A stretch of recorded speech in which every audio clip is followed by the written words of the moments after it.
சிம்ம ராசி அவர்களுக்கு குலதெய்வத்திற்கான பரிகாரம் என்ன? சிம்மராசி.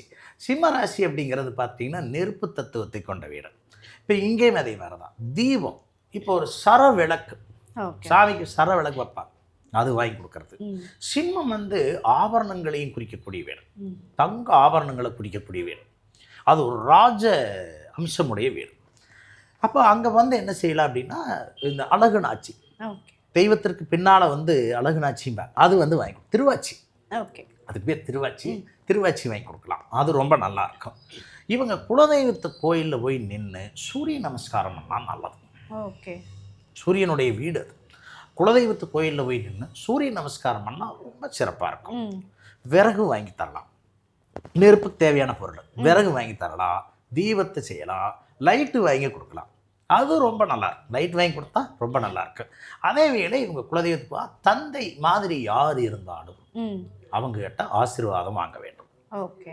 இவங்க தான் இது ஒரு அரசனுடைய வீடுன்னு கூட சொல்லுவாங்க. இப்போ அரசன் வந்து ஒரு கோயில் கட்டணும் அப்படின்னா உதவி செய்யணுமே, செய்யக்கூடாதா? கட்டாயமாக உதவி செய்ய வேண்டும். அப்படி செஞ்சால் இவங்களுக்கு ஒரு பெரிய நன்மையை உயர்வை தருகிறது. சிம்மம் ஜெயிக்கும் இதெல்லாம் செஞ்சான்.